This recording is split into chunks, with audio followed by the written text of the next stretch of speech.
Pokój dobro. Pokój i dobro. Tak, no dzisiaj dotkniemy tematu... Jakiego? Kontynuującego. Aha. Sprawę związaną z partykułami Pana Jezusa. Słuchajcie, no i w ogóle Komunię Świętą na rękę. Chcę w ogóle powiedzieć, że nagraliśmy taki odcinek o Komunii Świętej na rękę. Także najpierw jeszcze sobie jego zobaczcie, potem ten odcinek, czy jak już ten oglądacie, no to pewnie nie do końca go zobaczycie, ale jest taki w ogóle osobno poświęcony przyjmowaniu Komunii Świętej na rękę. I teraz czego dotyczyło pytanie? To pytanie jest zasadniczo dość fajnie, sensownie jest postawione. To znaczy tak, no, mówiliśmy o tym, że kapłan jest szafarzem zwyczajnym, czy szafarze nadzwyczajni, że ministrant nie powinien sam zbierać partykuł Pana Jezusa z pateny, że od tego jest właśnie kapłan. No i teraz dochodzi nam tutaj pewna kwestia związana z Komunią Świętą na rękę. Jednak na rękę ktoś tę Komunię Świętą otrzymuje i teraz pytanie, czy może, bo skoro nie może tego dotknąć Pana Jezusa ministrant, nie może ktoś inny, szafarz zwyczajny też musi być odpowiednio przeszkolony, musi mieć zezwolenie, no powiedzmy, władzy kościelnej, no to teraz ktoś podchodzi i przyjmuje Komunię Świętą na rękę i co? I on może, a ten nie może? A dlaczego? Ja myślę, że tutaj kluczowym słowem jest słowo przyjmować Komunię Świętą. Tak? Bo możemy przyjmować, czyli ja przyjmuję. Moja postawa jest w pewnym sensie bierna, tak? Że ja przyjmuję. Mogę przyjąć do ust, mogę przyjąć na rękę. Ja przyjmuję. Ja w tym momencie nie jestem szafarzem i nie ja decyduję, tak? W momencie, kiedy ktoś podejmuje właśnie inicjatywę typu sprzątnąć partykuł, przepraszam za słowo sprzątnąć, tak? Czy wypuryfikować, no wyczyścić, tak? No to on już podejmuje pewną akcję, pewną czynność, która jest poza jego kompetencjami. Bo nawet wypuryfikować, czyli wyczyścić na przykład kielich czy patenę, może tylko kompetentna osoba.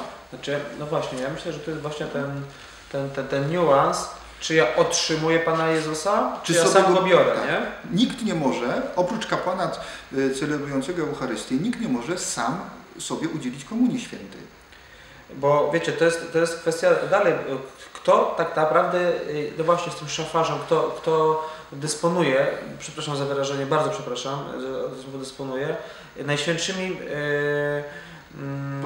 postaciami, tak? Bo teraz moglibyśmy pójść dalej, bo jeżeli nie byłoby różnicy między tym, kto jest szafarzem, a tym, kto przyjmuje Komunię Świętą, to dlaczego by nie zrobić tak, że kiedy otrzymujesz Komunię Świętą na rękę, przełamujesz na pół, spożywasz, wychodzisz z kościoła i idziesz do chorych. Dajesz komuś z rodziny, kto nie mógł przyjść, prawda? No już masz w rękach, już możesz. No nie możesz. Bo ty nie możesz udzielić. Nie możesz rozdać. Możesz przyjąć. Nie może być no, dosłownie akcji, inicjatywy z Twojej strony, że teraz ja wykonuję jakąś czynność. Nie. Ja dostaję, przyjmuję. Oczywiście no, tu moglibyśmy teraz pójść już zupełnie taką subtelną różnicę, czy jeżeli faktycznie ja otrzymuję Komunię Świętą na rękę i wkładam ją do buzi, to czy ja nie jestem szafarzem tej Komunii Świętej, nie? No ale to myślę, że to już jest bardzo taki duży niuans i to nie do końca o to chodzi. Komunię Świętą ostatecznie przyjmujemy i tak do serca i tylko chodzi o pewną formę, ale zobacz, czy Ty otrzymujesz ją na rękę, czy otrzymujesz ją doustnie. Prawda jest taka, że Ty ją otrzymujesz, Ty jej nie bierzesz. Natomiast jak jest na patenie, są partykuły, ministrant musiałby je zabrać. On wychodzi, bierze, zbiera i tak dalej, nie? Nikt nie może podejść do ołtarza i powiedzieć, Ty ja poproszę Komunię Świętą, zaniosę gdzieś dalej. Nie, możesz tylko otrzymać do przyjęcia. I tylko dla siebie. I tylko dla siebie oczywiście, nie? Także tu byłaby ta różnica, nie? Że nie jesteś szafarzem. I tak samo jak na mszy świętej jednorazowo ktoś otrzymuje pozwolenie, aby rozdawać. Nie? Bo przyjąć może każdy, kto... Bez pozwolenia. I zobaczcie, że tutaj przyjmuje czy do ust, czy na rękę, prawda? Za każdym razem nie potrzebuje żadnego pozwolenia, ale żeby też do tej ręki wziąć i dać komuś innemu, no to już może być pozwolenie. Bo staje się szafarzem, tym, który rozdaje. Tam było jeszcze jedno pytanie, że gdzieś na Eucharystii, już nie chcę tam wchodzić w miasto może i tutaj tego zakonu określać, jest w użyciu maca, tak? Czyli takie dość kruche ciasto, no, myślę, że jest wypiekany i że spełnia normy te, które Kościół określa. I ono się dość kruszy, jest kruche, nie? Przy łamaniu i tak dalej. Słuchajcie, no powiem Wam tak, no przepisy są w tej sprawie jasne. Nauczanie Kościoła względem partykuł też, że w najmniejszej drobince. Jeżeli jakiś kapłan robi to niedbale, no właściwie zaleca się, aby hostia była jak najmniej krucha, aby komunikanty były jak najmniej kruche, o czym mówi Ojciec Franciszek. I żeby właśnie uniknąć tego, co było kiedyś. Zobaczcie, że sam sposób przyjmowania Komunii Świętej, on też się zmieniał, on ewoluował. Od łamania chleba, potem była świadomość, prawda? Rosło rozumienie. Tak, rosło rozumienie. I doszliśmy ostatecznie właśnie w celu ochrony Najświętszego Sakramentu i w celu ochrony również tych partykuł, które, jak Kościół naucza, w każdej odłamanej cząstce po konsekracji jest prawdziwie, rzeczywiście, substancjalnie, prawda, Pan Jezus ciałem i krwią, duszą i bóstwem. A więc, żeby ochronić, to my doszliśmy dzisiaj do pięknych, ładnych hostii, białych hostii, które przyjmujemy i właściwie ta możliwość ukruszenia jest zminimalizowana. No właśnie, więc ja trochę nie rozumiem powrotu do, co to ma oznaczać, czy moja wiara ma wzrastać w związku z tym, że ja macy używam. No, może to jest chęć zaimponowania. No, zostawmy to, nie? Bo to zaraz tutaj się pewnie będzie setki komentarzy będą.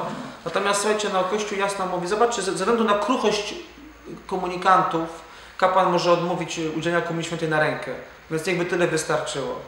I to nam mówią dokumenty Kościoła, które z wielką wrażliwością i troską traktują sprawy związane z Najświętszym Sakramentem, więc te partykuły gdzieś się sypią, bo tak to kiedyś było i tak dalej, no dobrze, ale przecież rośnie rozumienie Eucharystii, wzrasta, nie? Rozwija się również, no to nie możemy zatrzymać, bo inaczej przekreślilibyśmy całą... cofać się, tak? No właśnie, no, inaczej przekreślilibyśmy całe w ogóle nauczanie co do sposobu sprawowania i tak dalej. Także nie. Myślę, że Najświętsza Eucharystia, msza święta, w ogóle jako akcja liturgiczna jest tak obwarowana przepisami, tak są te rzeczy jasno określone, co kapłan może, co nie może, jak powinien być ubrany, jak nie powinien, prawda, jak powinien się zachowywać. To jest naprawdę, jest wiele dokumentów i to całkiem nowych dokumentów, które na ten temat mówią, jeżeli ktoś chce, to niech zerknie do chociażby Redemptionis Sacramentum czy innych dokumentów, które mówią właśnie o kulcie, o Eucharystii, o kulcie Najświętszego Sakramentu. Naprawdę warto poczytać. No. Pokój dobro. Pokój dobro.